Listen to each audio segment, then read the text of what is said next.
coming up on Chopper's Brexit podcast. You can read it as fine. This is really funny. Coming up on Chopper's Brexit podcast.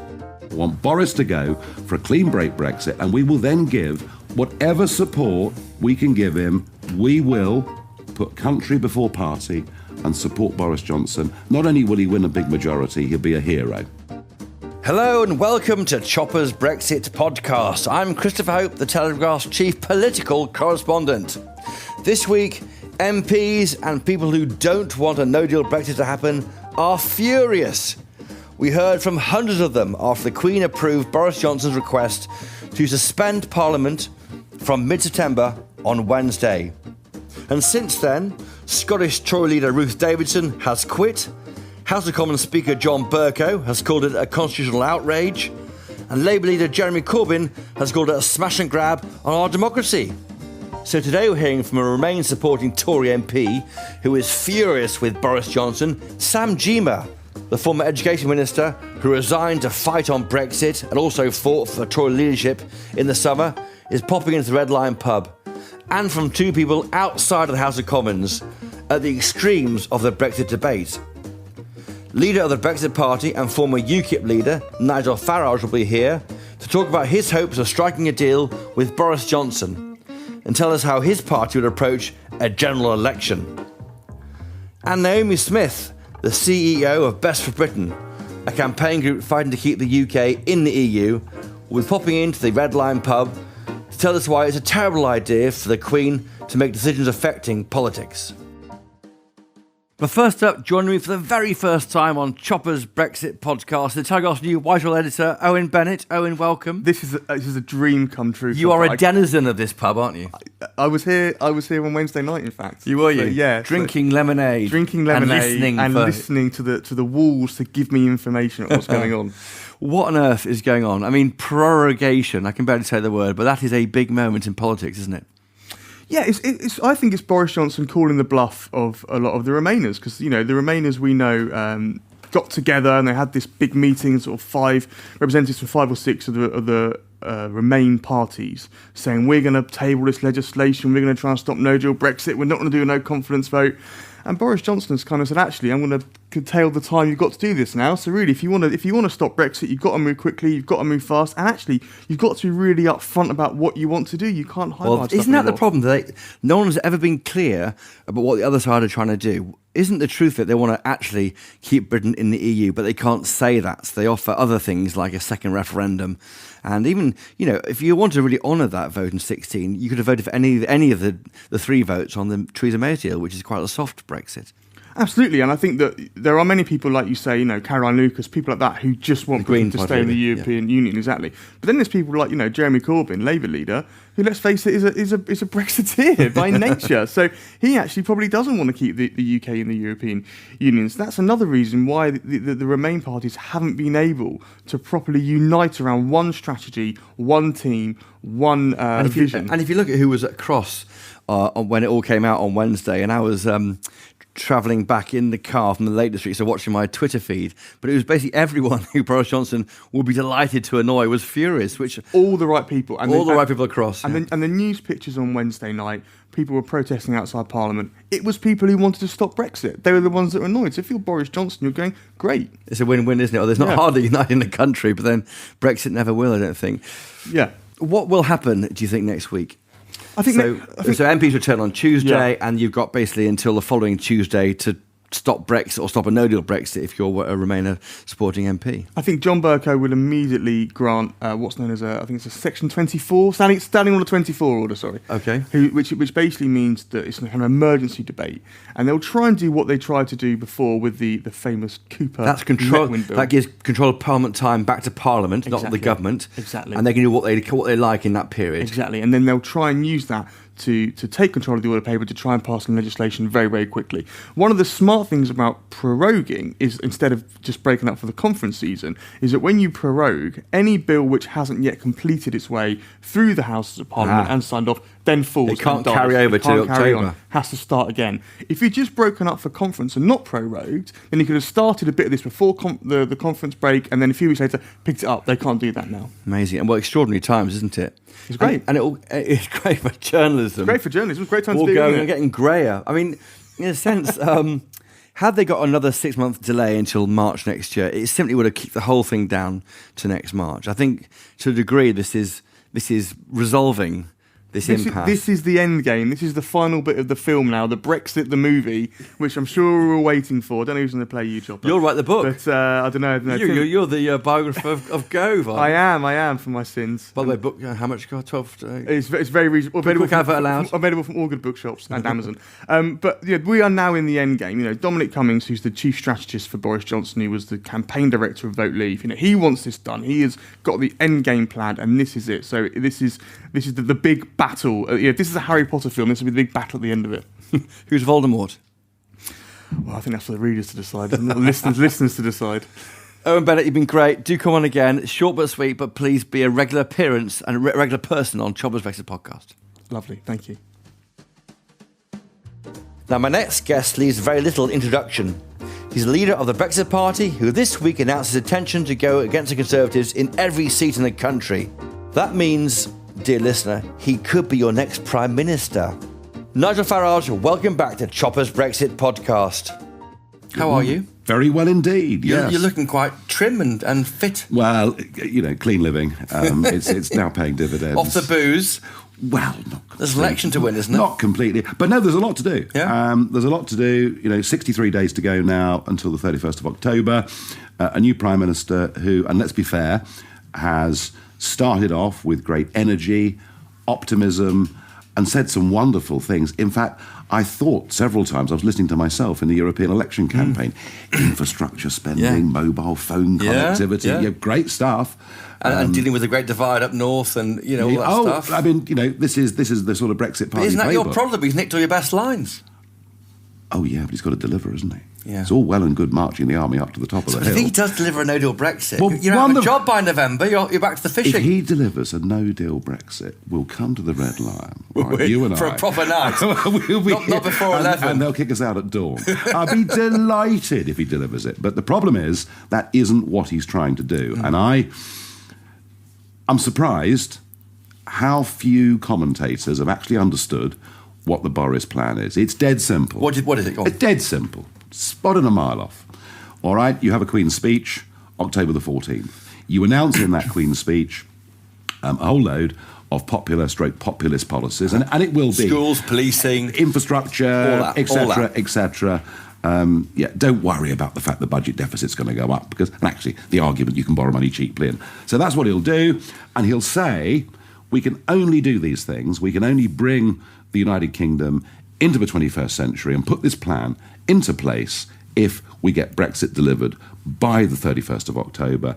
And I will be off in 3 days' time to Brussels, to the European Summit, where we're going to achieve a huge negotiating victory, because Monsieur Barnier has agreed some significant changes of wording to the backstop, and with the backstop removed in its current form, the rest of the withdrawal agreement is satisfactory. So he'll say it's removed, even though it's not removed. Well, do you think? They will fiddle around with the language. I mean, that's what they do in Brussels. They're terribly good at it. And he will come back and cry victory, and he'll say now to the House of Commons, if you vote for this, we get Brexit, we can move on with our wonderful modernisation programme. If you don't vote for this, there will be no Brexit. That's what he'll do. And then if he loses, he'll call a general election, and he'll say, I'm on the side of the people, it's Parliament that have robbed us of Brexit. That's the plan, and here's the problem. The problem is the withdrawal agreement, even if the backstop was removed completely, is the worst deal in history, because it will leave us locked. And in fact, it's very difficult to see how we'd ever leave the customs union, even without the backstop. You know, the very clever way in which the political declaration links back to the withdrawal agreement. I mean, the 39 billion That stays. is actually the least of my concerns. It's all the rest of European it. Court of Justice is the problem? For at least 8 years. Yeah. They That will committee, they will this committee continue. running the Well, two. and who's going to be on that, and how's that going to work? Barnier and exactly. Ollie Robbins? No, he's gone now. Fisheries, no hope for fisheries. Free trade deals. You wait. President Trump, my friend the president, who said... Really? Who said... I had no idea. Well, I was with him the day Boris became PM. Were you? Because I was over in the you're in US. the I was States. over in the US. And, Do you help with his tweeting that day? and he was... No, ridiculous idea. But, and he was right about one thing. He was right that Boris would bring energy, much needed energy to the job. But one of the reasons Trump is saying all these very positive things about Boris is he believes Boris is going to deliver Brexit on the 31st of October and that we can move ahead with a big trade deal. What did Trump say when he heard the news? Or you may have told him the news, I don't know. He's very pleased. He's very, very pleased. Do you see Boris as a mini-me slightly or not? Well, I think a lot of the American media do, and I think they're in for a shock, because I think actually in many other policy areas... Well, he's quite a soft Tory, Tory, I isn't he? mean, there were... Well, yes, of course he is, but Maybe immigration and things. Well, he believes in amnesties and all sorts of things for illegals, and so there are differences. But when Trump realises that what Boris actually wants to do is to sign us up for something that would mean we couldn't have any free trade with the USA, and I thought the John Bolton idea of doing it sector by sector, so you do the easy bits, to begin with, Manufacturing. and leave the difficult, contentious stuff to the end. I thought that, when he realises that actually what Boris wants to do is to take us into a transition period of 18 months with the option to extend by a further 2 years, and that it will be right at the end of his second term as president. You're wasting this... Before we can probably do anything. You're wasting a goodwill with Trump that way. Yeah, so I look, my objective now is twofold. Firstly, to prepare the Brexit Party for a general election, and I think we've done some astonishing work on that over the course of a summer. You paraded your candidates this week, haven't you? At a big we had rally. We had 540 of our prospective parliamentary candidates there in Westminster in one room, and I think just that image said, we are ready. And there are no fruitcakes in there. Apart from the leader. I'm joking. Of course. No, look, I think what's remarkable, I'll tell you what's really remarkable, that we've got 635 people out of the thousands that have applied who have made it through, been through the vetting, been through the screen testing, and they're ready to fight the election. And yet, when I say to them, you must be prepared, if it's in the national interest, to stand down, they applaud. Yeah. Now, that is remarkable. Yeah. So we're getting people who are coming into the Brexit Party, and they come from every walk of life. We've got nurses, we've got consultant surgeons, we've got rear admirals, we've got taxi drivers, we've got decorated soldiers. Recruited by LinkedIn or recruited by... Well, LinkedIn was a way that we found some of them, but in Peterborough by-election, for example. But just that's right. But just remarkable that these people are doing it for the right reasons. They're not doing it because they actually want to be MPs. They're not doing it for careers in politics. They want to get Brexit finished, and they recognise one thing. If you leave the Conservative Party to their own devices without an electoral threat, they will never do it. Why are you standing against ERG members like Mark Francois, Steve Baker and others who entirely agree with you on Brexit? Why are you fighting the people who the way to fight an election is not on day one to think about where you won't stand. It's to make sure you've got candidates to stand everywhere, and that's what we're doing. And then we'll make the tactical decision, seat by seat, what the right thing to do is. So you look at that, because Philip Absolutely. Hollowbone, I think, he had a deal with UKIP in 2017, I think, and little deals happen here and there. I tell you what, let's talk bigger than that, shall we? Let's talk much bigger than that. Let's talk much bigger than Philip Hollowbone's seat. If Boris Johnson decides that the right thing to do is to go for a clean break Brexit, then we would stand down. We would want to help Conservative in candidates. the north, in northern Labour type seats? Well, in the northern Labour type... Well, no, it's the other way round. Right. I mean, take Pontefract, for argument's sake. Yeah. There's a constituency with a 70% Leave vote. They've got Yvette Cooper, lucky them, as their MP, who, despite all her promises, has done her damnedest to stop Brexit from happening. A Brexit Party candidate against Yvette Cooper without a Conservative candidate can win. A Conservative candidate without a Brexit Party candidate can't win. So there are areas in South Wales, the Midlands and the north of England where the Brexit Party is the challenger to the Labour Party. Look at Peterborough. We were the challenger to Labour You were in Peterborough. close in Peterborough. All right. And so what happened? Because the Conservatives still got 20%. Can you we win without failed to win. data? I look at Peterborough, and your guys go in, and they don't know where any of the voters are. When you've got Labour and the Tories, they go back decades. They know where everyone lives, and that's how they beat you. Well, they what beat we you on have- data every single time. Yeah, I mean, I do accept that. In a by-election, I accept that. In a general election, it's a little bit different because there are 651 seats being simultaneously Still matters, fought. though. It still matters, and we have actually got the computer programs now in place to do this job properly.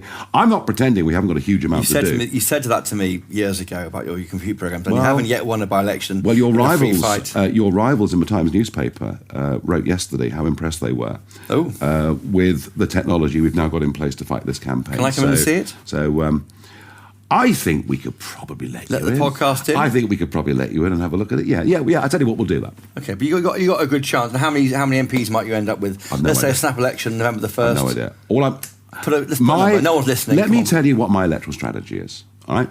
If Boris goes with this awful, miserable European treaty, even without the backstop, we will fight against him in every single seat in the country, and he will not win the election. All right. But you let Jeremy Corbyn in. Now, how on earth is that a good thing? No. Brexit is the defining issue of our times. All right? It's the defining issue of our times. Boris will not win a majority. He won't be able to if we fight against him. If he goes down the withdrawal route, we'll do that. But that is not what I want to do. No. I want Brexit to happen. I want Boris to go for a clean break Brexit, and we will then give whatever You've got victory. whatever support we can give him. We will put country before party and support Boris Johnson. And you know something? With our support, together with Boris Johnson's support, we'd be unstoppable. Do you worry He you're would handing win. a free pass to He Jeremy would Corbyn? win. I mean, He Jeremy would- Corbyn's politics No, no, is no. so not where you are. I don't think you understand what I'm saying. I'm saying to you that if we get behind Boris Johnson and he does the right thing, not only will he win a big majority, he'll be a hero. Are you in talks behind the scenes with the Tory party about your strategy? Do they know what you're saying? No, They'll listen to the because podcast? no, actually, I only unveiled this, Chris, 48 hours ago. Yep. And you are the first sit-down interview I've done since then. Yeah. So they haven't made any attempt to listen to it? No, but they will think about it, I'm sure. And I can't be more generous than to say there are significant parts in the country where I would say publicly these are the candidates to support. Any deal with you would just divide the Tory. All those Remainers on the sort of left of the Tory party would just clear off the Lib Dems or somewhere. There's a massive risk for Boris Well, Johnson he's got a doing very anything simple with you. choice, hasn't he? Do you want Philip Hammond's support or millions of people who support the Brexit Do you think party? we're seeing basically 3 years after the referendum result, finally the major parties are aligning themselves with that vote? Is that what's going on? It's happening, isn't it? Yeah. It's happening. You're seeing the Remain alliance. You saw in the Brecon and Radnor by-election where 3 political parties got around one candidate. And I'm talking potentially about the Brexit forces in this country having a non-aggression pact in a general election, and he would win a big majority. What's your price to be a minister if in a victorious? I'm not interested in Oh, any- you're not. Come on. You want the car. You want the car and the gongs. I know that you find this difficult because you think I'm like all the rest of them. I'm not. I'm only in politics because I want to change the future direction of this country. Once it's done, I'll be very happy. Thank you. Are you sure? Yes. Nigel Farage, thanks for coming on Chopper's Brexit podcast. Now, don't go anywhere. We'll be back after this short break when I'll be joined by Sam Gyimah, the former Tory Universities Minister who quit over Brexit and fought Boris Johnson for the Tory crown this summer. And he's very concerned about proroguing Parliament to get a no deal through in October. Right after this. Order! The Prime Minister will be aware that Podcast Live Politics will return to London on Saturday, October 5th. Indeed, I imagine people in this house will enjoy seeing Chopper's Brexit podcast and the Delling pod, whilst the Honourable Gentleman will no doubt enjoy seeing Polling Politics to see how badly he and his party are doing. Typical Tory bluster. I believe the Prime Minister would benefit from seeing the new European podcast, UK in a Changing Europe, and to think about Ian Dale and Jackie Smith's For the Many. Order! Order! Order! Whether the House wishes to see talking politics or escape Brexit with the week unwrapped, there will be plenty of room for everyone. Even the Liberal Democrats can see never mind the bar charts. And all of these podcasts are live in London on October 5th. Indeed, tickets are available now from podcastlive.com. Unlock! I'm joined now by Sam Gyimah, Sam is fought for the Tory leadership campaign in the summer and now is against this whole prorogation of Parliament. Sam, why? It's what your PM is doing. Shouldn't you be supporting him? Well, no, I am against it because the PM himself said during the leadership contest that he wasn't attracted to the idea of proroguing Parliament, but he also thought that a democracy such as ours should not resort to that kind of chicanery. So I am firstly surprised, having said during the leadership contest that he wouldn't go anywhere near this, that now that is the policy of the government. I think it is problematic in a number of ways. The first is you don't uphold democracy by taking a wrecking ball to the Constitution. Now, it may be that you... But what he's done is constitutional, isn't it? What he's done is within the Constitution. But it is a wrecking ball because, essentially, for 5 weeks, MPs cannot hold the government to account. And it's not just votes on Brexit. It's select committees sitting, hauling ministers in front of them, questioning them about what is happening. If I wrote to any government department with questions from a constituent of mine who is, say, an EU citizen, for example, I will not get a reply during the time of prorogation because Parliament has been prorogued. So this is quite serious, although it is in the letter of the law. Normally prorogation is for 2 or 3 days here or there, but for 5 weeks, Parliament would be shut down. I think that is very serious. But to argue his case, he'd be saying that he's just doing what he's trying to do his best to resolve this Brexit impasse and deliver on the 2016 referendum. That's what he's doing. Well, if anything at all, Parliament should be sitting for more, not fewer days, given how momentous the situation that we face is. It's been sat for 400 days and it's voted down the deal 3 times. Well, the Prime Minister voted down that deal twice. Jacob Rees-Mogg voted down that deal twice. Yeah, once. Right? Yeah. And many of them only voted for it eventually because Theresa May said she would resign if the deal got through. So we are not where we are for want of trying. And this is such a momentous thing. We need to do it in a proper constitutional way.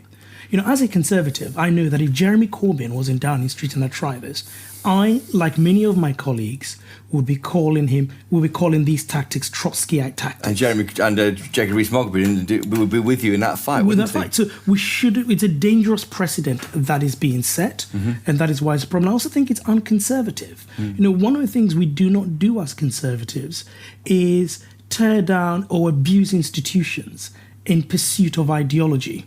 So what are you going to do about it? Are you working with Philip Hammond and other like-minded former ministers to fight this? Yeah, absolutely. I think this is very serious. There is no mandate, I personally think, for no deal. The manifesto on which I stood at the last election was for an orderly Brexit. We were going to negotiate a comprehensive free trade treaty. If we do want to do no deal, we should get a mandate from the people before we do so. But the manifesto was to leave a single market and customs union, which didn't happen with the Theresa May deal. So arguably, this is a way of delivering on the mandate in that manifesto. But we said explicitly that we were going to have an orderly Brexit. Now, what we've been reading about in the last few weeks, Yellowhammer in particular, it's not what anyone thinks of That's an the orderly no-deal planning of Whitehall. Brexit. Yes, exactly. No one thought that by leave meant direct governance of Northern Ireland. No one thought that we'll have to be airlifting medicines. So what will you do? What will you do? A private member's bill next week? I think legislation is where we're at. I'll be talking to Conservative colleagues who are like-minded, but also colleagues across the House. I think this is something that Parliament has got to come up with a way, in the limited time that is available, to actually make sure that scrutiny happens. Throughout the Brexit process, any time where anyone has tried to exert any scrutiny of a Brexit, whether it's the judges, whether it's Parliament, they've been called enemies of the people. But I think that is actually doing our job. And you talking to John Bercow? Is he helping out? I've never spoken to John Bercow about any of my plans. He's the Speaker. But I know that we've got to build consensus across the House, which is what Boris Johnson himself said in the leadership contest, after all, this is a minority government. And it's a Majority of one, with supported by the DUP. Yeah, so for a minority government to behave as though it has a big majority is seriously problematic. Is the idea to bring the government down, in a way, to force the government to collapse and have a kind of the people against MPs election or something? My intention is I don't want to bring the government down. What I want to do is I want proper scrutiny. And I resigned from a ministerial job. I took the pay cut. Because I want to be able to speak the truth about what I see. What do you think of those who haven't resigned? Matt Hancock, Amber Rudd, other people who challenged for leadership or were saying things in the summer, saying prorogation is a disaster, shouldn't happen, and they've taken the money and they're still in government. Do you urge them to resign?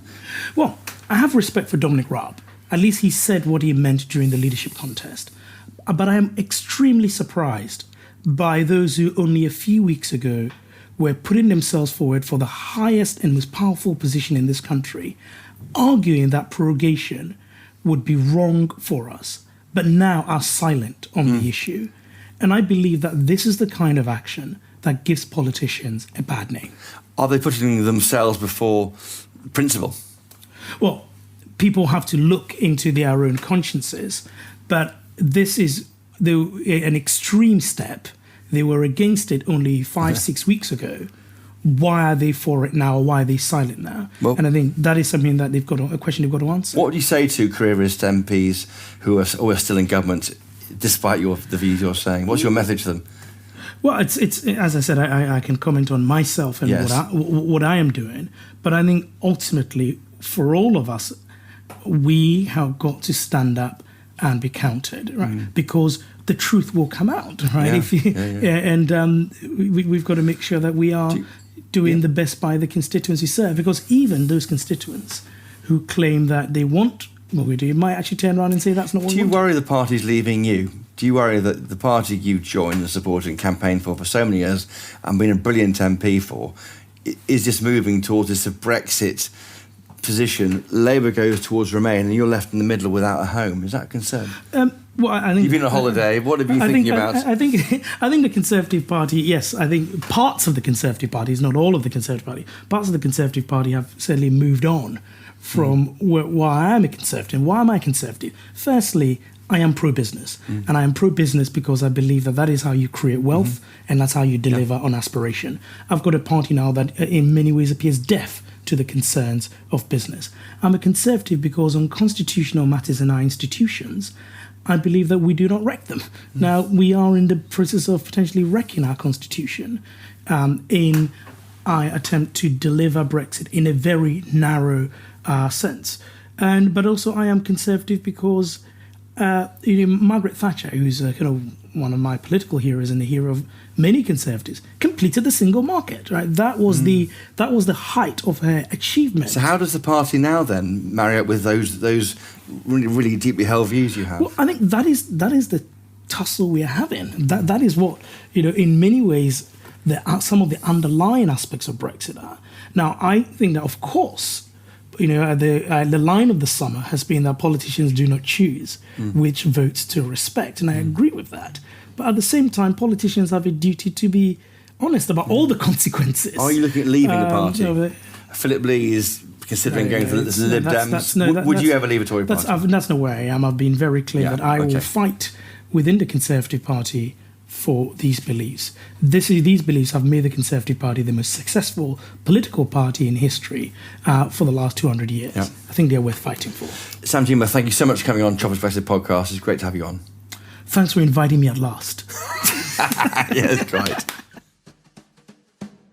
And finally, Naomi Smith, the CEO of Best for Britain, a group committed to stopping Brexit through any democratic means.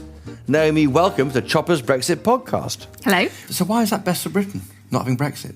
Because we think that Brexit will destroy jobs, potentially put peace in Northern Ireland at risk. The government's own impact assessments prove it. They've all shown that no matter what form of Brexit, not least the one that we seem to be galloping towards under the Johnson administration, will hurt the country, potentially break up the union as well. So we just do not think that any form of Brexit is best for Britain. So we are campaigning to stop Brexit by any democratic means. Those means seem to be narrowing, though, I'll give you that. What are your options then? Well, we've seen the Remain Alliance, as it's been dubbed, kick off in force really this week. Yes. Finally, they all got their act together. These are MPs supporting Remain, aren't they? Well, not just Remain, because there are some Labour MPs involved who, of Who course, don't want a hard Brexit. Yeah. Yeah, so Jeremy Corbyn had his meeting earlier this week where he convened them to talk about being an anti-no deal alliance, if you like, rather than a Remain alliance. And I think in reaction to that, we've seen what happened yesterday with the prorogation of Parliament. So they're now talking to each other. It's up to them to decide what means there are, but lots of speculation, of course, over the last 24 hours about what still is left available to them. It seems to be that there are some legislative routes. There are even people talking about things like a humble address, contempt of Parliament, as well as sort of an SO24, which is this thing that Bercow loves to talk about, of seizing the order paper. And that's Parliament being given back to Parliament from the government to control time in Parliament to let them pass a private member's bill to stop Brexit, or at least stop the exit in October 31st. I'm looking at a press release that you put out yesterday, which you took issue with the Queen. Now, that's quite brave, even in Brexit Britain. You said it makes no sense for the Queen to back this deeply undemocratic, unconstitutional and fundamentally political manoeuvre from the government. If the Queen's asked to help, she would do well to remember history doesn't look too kindly on royals who aid and abet the suspension of democracy. I wasn't the one dragging the Queen into this. That was definitely Boris Johnson. What could she have done? She had to do what Boris Johnson. She takes advice from a Prime Minister and she's stuck with that. And he should never have brought her into it as a consequence. Shutting down Parliament really is shutting down democracy. It's an outrage. It really is. I know a lot of people have used that word, not least John Bercow in the last couple of days. But to subvert parliamentary processes like this isn't right. To bring a 93-year-old woman... Before 97, isn't it? She's a unity figure and across the country at a time when we're in an absolute constitutional crisis. To bring her into it, really, it's grossly unfair and it shouldn't have happened. But it has happened. Do you think the Queen should abdicate? No, of course not. I don't what think are you saying anyone's here, though, suggesting that. when you say history looks... I mean, monarchs have had their heads chopped off with this kind of thing. That's what you're implying, isn't it? No, it's no one. It's very useful for people who disagree with us to spin it as that. Of course, no one's calling for what do you anything mean, like then? that. Look kindly on royals who aid and abet. Because at the moment, the royal family is enjoying huge popularity. They are, for the first time in a long time, really unifying people across the country at a time when the country is pretty divided on almost everything else. The royal family shouldn't be getting involved in politics, and it's not her fault. What could she have done? If she had said, Prime Minister, I think you're wrong to do this, that's her getting involved in politics even more than just exactly. rubber stamping. He snookered her. He put her in a lose-lose situation on that front. So Boris Johnson even said he didn't want to do prorogation, didn't he? He to did. The One Nation group of Tories. Exactly, and Antoinette Sambach, in a tweet yesterday, has revealed that letter again to remind everybody. I mean, this is a Prime Minister who seems to chop and change his mind in a matter of days. A couple of weeks ago, he was saying that the odds of a no-deal Brexit were 1,000,000 to 1. A couple of weeks later, it was touch and go. But why aren't people resigning from the cabinet? Why isn't Matt Hancock resigned? He said it'd be an insult to the people who died in World War II. I mean, why aren't people... That's a question for Matt, and I think that a lot of them will be having a pretty dark night of the soul over this. Amber Rudd as well. I'm not hearing anything yet about any resignations, but I think Boris Johnson has scored an own goal in the last 24 hours. He's really alienated people he didn't need to. One of your campaigners called for a general strike to fight a no-deal Brexit. Is that what you're advocating at Better Britain? No, we're advocating that the MPs carry on sitting anyway. So if they aren't able to stop the prorogation, we think that they should carry on and go somewhere else. They should form a shadow parliament and continue representing the interests of... What, in the Red Line Pub? Well, welcome them here. If they can fit, absolutely, why not? Church House or QE2 Centre? Exactly that sort of thing. Or even actually in the chamber of the House of Commons. Why not? If the Speaker Bercow will sit there, why can't they? Well, some of them are threatening to lock themselves in and chain themselves. Arrest me if you dare. Exactly. So we think that it's absolutely right that in a parliamentary democracy, voters can continue to have their MPs debate the real issues of the day. And that's what Brexit is stopping us from doing. We're just not talking about all the really important stuff. Were you out on the streets of Westminster on Wednesday night campaigning and shouting about Brexit? I wasn't shouting too much because I have to save my voice for podcasts like this. Yes. But yes, we were out there. There's real anger out there, isn't there? There is, and why shouldn't there be? This is about shutting down democracy. This isn't what Brexit was meant to be about. It was about taking back control. It was about being more sovereignty, about more democracy. Now we're seeing it's about less. Isn't it really about shutting down democracy in the sense of suspending Parliament to deliver on this mandate given out in 2016? That's what Boris Johnson would argue. Well, and most people will argue that there was absolutely no such mandate. Vote Leave campaigned for a deal. Most of them have been campaigning for a deal ever since. But and the talking manifesto it up. of the Tory party was to leave a single market and customs union, which is what a no deal will do, in a way that Theresa May's deal didn't do. Well, it will also do a huge amount of other damaging things, as all of the leaked Yellowhammer documents have shown us. People up and down the country really, really do not want that. The YouGov poll earlier this week showed that there was, less than 25% support for a no deal. So there isn't a mandate for this. And in 2017, 54% of people voted for parties that had ruled it out in their manifestos. Again, in 2019, more than 1 million people voted for parties that had ruled it out in the European elections than those that hadn't. So definitely no mandate for What are this the kind odds of on Brexit. us leaving on October 31st? Odds, I'm not a betting woman, but I would be incredibly surprised if we do, because I've got faith in the good guys in Parliament who are going to stop this. Naomi Smith and Best of Britain, thank you for coming on Chopper's Brexit podcast. Thank you. Well, that's all we have time for today. Thank you to my guests this week, Owen Bennett, Nigel Farage, Naomi Smith, and of course, Sam Jima. Thanks also to the podcast producers, Theo Luludis and Toby Saunders. If this podcast has left you wanting any more of Telegraph Brexit coverage, you can access all of our news, comment and analysis completely free of charge for 30 days by going to telegraph.co.uk/chopper. If you want to get in touch, tweet us at Brexit Broadcast or email us choppersbrexitpodcast@telegraph.co.uk. And if you're nice, we'll reply. Please do leave us a rating on Apple Podcasts. It really helps other people find this show. Thanks this week to Streamless Steve, who used his review to point out a pop culture reference in one of our Brexit poems that Jacob Rees-Mogg read out last week that we'd missed. Good work, Streamless Steve.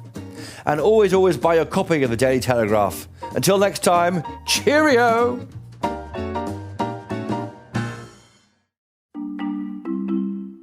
Hello, Chopper listeners. My name's Danny Boyle, and I'm the Telegraph's Commuter Editions editor, which means it's my job to provide you with great journalism that makes your journey to and from work as enjoyable as possible. I can't prevent train delays or guarantee you won't get caught in the rain, but I can make sure you're up to date with the best of the Telegraph every morning and evening. And I just wanted to let you know about one of the ways you can get all that in audio form. All you need to do is join my WhatsApp group. Every weekday, my colleague Chris Price and I bring you short audio briefings directly to your smartphone at 8 in the morning and 5:30 in the afternoon. And the best bit, it's completely free to sign up and easy. Just click on the link in the show notes for this episode. I look forward to having you as a group member soon.